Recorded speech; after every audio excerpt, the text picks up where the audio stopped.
In the gray light before dawn, over 30 children were gathered at the foot of the mountain. Hall Master Yue stood with a stony face, pointing toward a narrow path disappearing into the bamboo, and barked. Listen up, follow this trail and you'll reach the bone-forging cliff of the Seven Mysteries sect.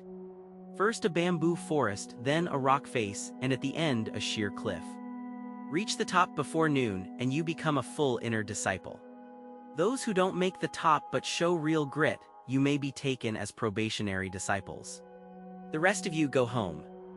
Hanli looked ahead. All he saw was a gentle slope, thick with bamboo. Doesn't look that hard. The moment the words fell, Wu Yan charged out first. A stampede of children followed, and Han Li, not wanting to fall behind, sprinted after them. The bamboo forest was far bigger than it looked. The 30 children scattered the moment they entered. Behind Han Li, a thin, expressionless young disciple followed in silence, like a ghost shadow, watching his every move. The slope grew steeper and steeper. His legs felt heavier with every step. Han Li had no choice but to grab the bamboo stalks with both hands, dragging himself upward one step at a time. After what felt like forever, Han Li collapsed onto a dirt mound, gasping for air. He glanced back. The disciple stood motionless below, not a speck of dust on him, cold eyes staring upward. A chill ran down Han Li's spine. He scrambled to his feet and kept climbing. At last, he made it out of the bamboo. The view opened up before him. A massive rock face loomed ahead, and a few small figures were already clinging to it, struggling upward. The stone was layered and weathered. Some spots crumbled at the slightest touch, and the sharp shards tore his palms open, blood streaming down. By the time he'd climbed for the length of a meal, Han Li's hands were a mess of cuts, his sleeves and trousers torn at the elbows and knees. The one in the lead was Wu Yan. He was older than Han Li by more than a year, trained in martial arts, and far stronger, racing ahead of everyone. Han Li gave it everything he had, but he couldn't close the gap. The sun climbed higher and higher. Noon was almost upon them. At the top of the rock face stood a sheer cliff, easily 30 zhang high. A dozen thick hemp ropes hung down from the summit, each tied with fist-sized knots. Wu Yan was already on one of the ropes, pulling himself upward inch by inch.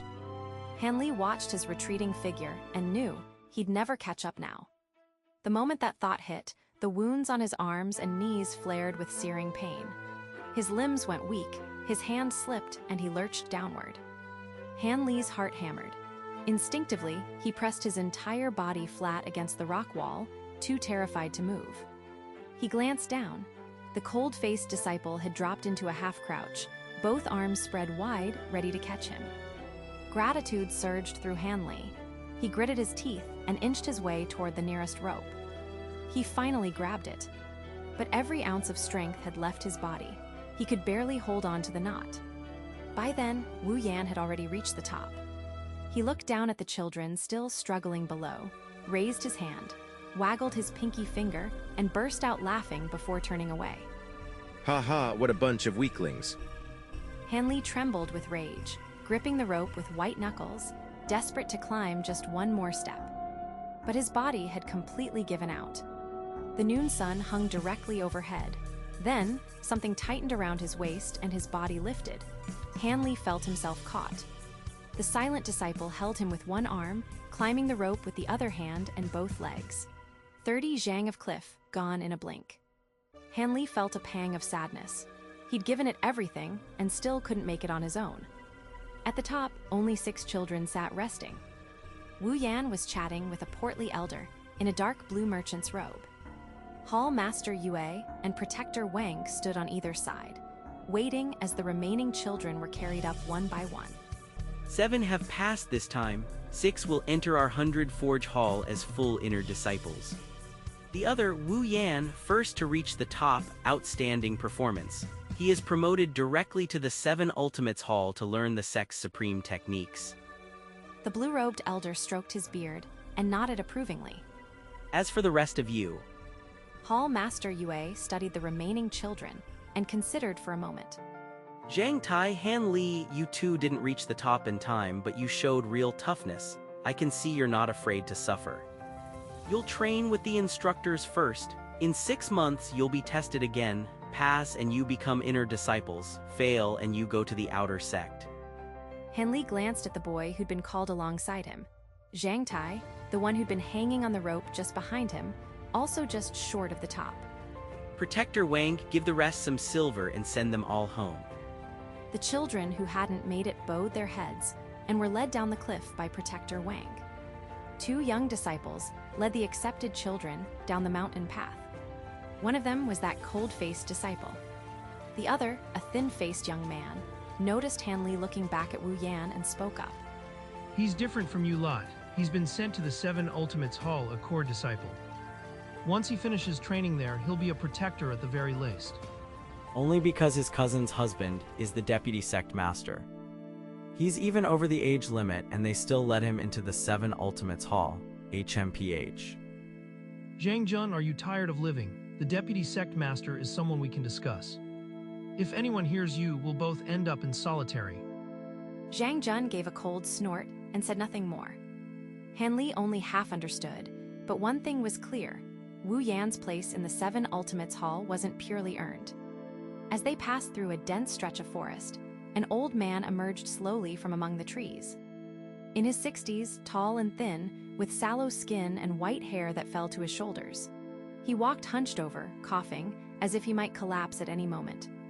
The instant Zhang Jun and Wu Mingrui saw him, they stopped and bowed deeply with genuine reverence.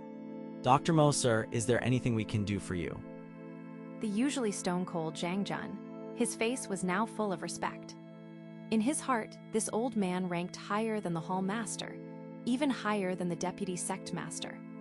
Oh, are these the new disciples who just arrived? Yes, sir, 6 full disciples and 2 probationary ones.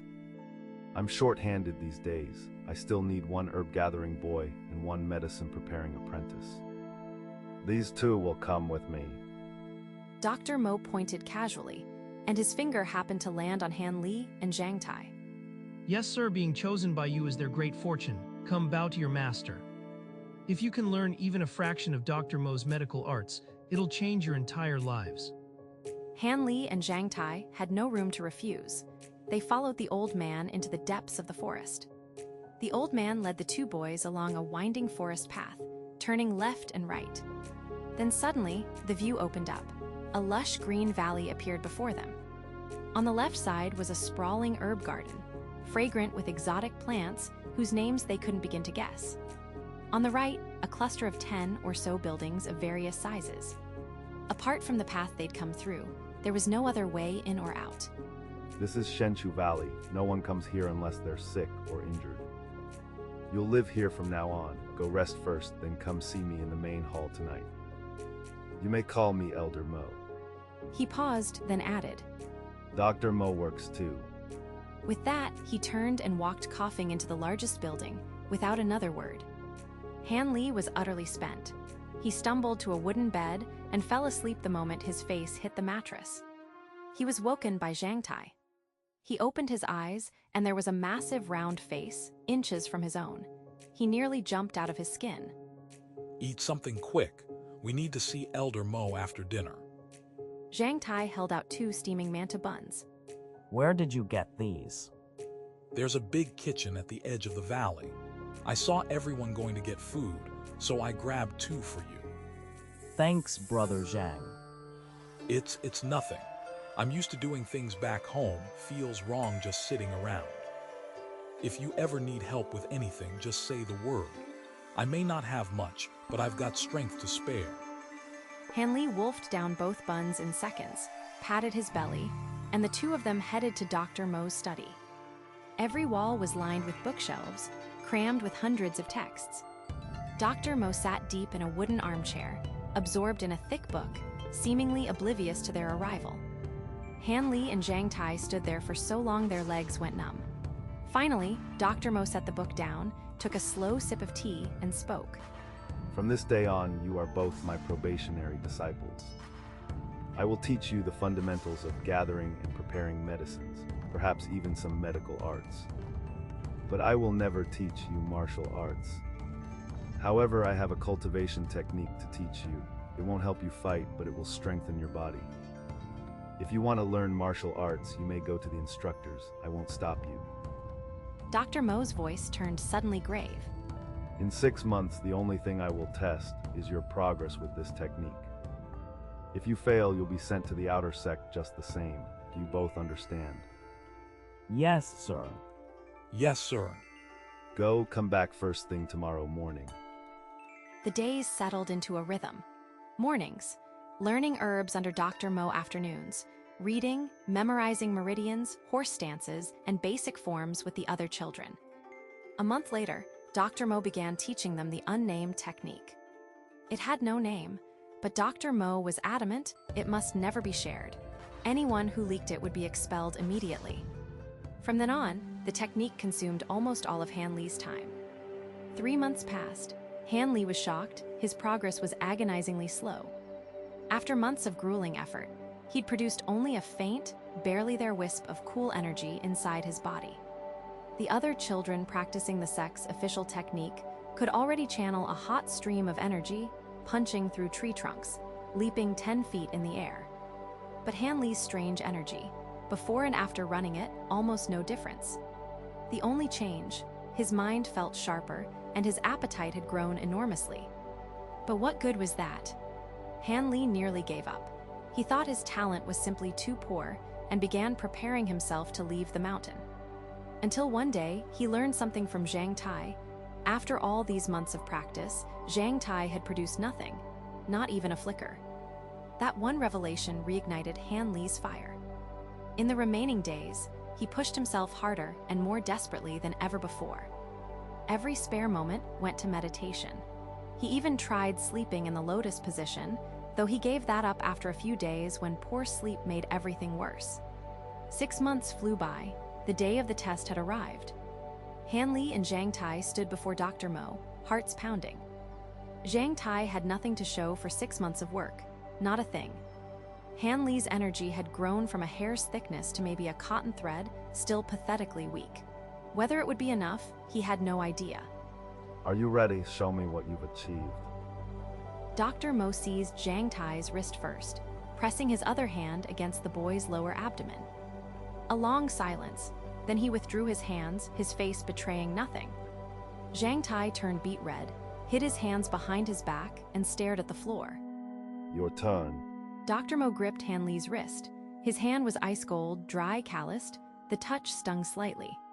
Perhaps startled by the outside stimulus, the energy inside Han Li surged to life on its own, racing through his meridians, from his dantian to his head, out to his limbs, and back again in one complete circuit. What? The exclamation burst from Dr. Mo before he could stop it. Quick, run the technique again, slowly, let me feel it properly. Dr. Mo's voice turned rapid and urgent, nothing like his usual measured tone. Han Li could feel the old man's hands trembling. He was barely containing himself. Han Li obeyed and ran through the technique once more. Yes, that's exactly it. That's exactly what I've been looking for. I'm not wrong. I can't be wrong. Dr. Mo couldn't hold it in any longer. He threw his head back and roared with laughter. He seized Han Li's shoulders, eyes wide, staring at the boy like he'd just found a treasure beyond price. Han Li winced from the old man's grip. That half-mad look in his eyes, it frightened him. Good, very good. Keep working just as hard as you have been. From today, you are my true, direct disciple. Dr. Mo released him, and his face snapped back to its usual calm. But those eager glances that kept drifting toward Han Li, they gave away the excitement he couldn't quite contain. As for you, Zhang Tai had been stunned speechless by the scene. Now, as Dr. Mo's gaze turned to him, the fear of being sent away filled his eyes. your aptitude is lacking. In all this time, you've produced absolutely nothing. Taking you as a true disciple would be a stretch. Zhang Tai's heart sank bit by bit. But then Dr. Mo's tone shifted. However, when I examined your constitution just now, there is a different technique that would suit you. Would you be willing to learn it from me? Zhang Tai nodded furiously, accepting on the spot. Good, very good, you may both go. Tomorrow I'll teach you the new methods. The moment they stepped out of Dr. Mo's study, Han Li and Zhang Tai looked at each other, and both let out a long, shuddering breath of relief. The test had been a roller coaster, twists and turns and near disaster. But somehow, impossibly, they'd both survived. Hanli looked up at the sky above Shenshou Valley, a canopy of stars. He didn't know it yet. The nameless technique Dr. Mo had taught him was no ordinary body-strengthening exercise. It was a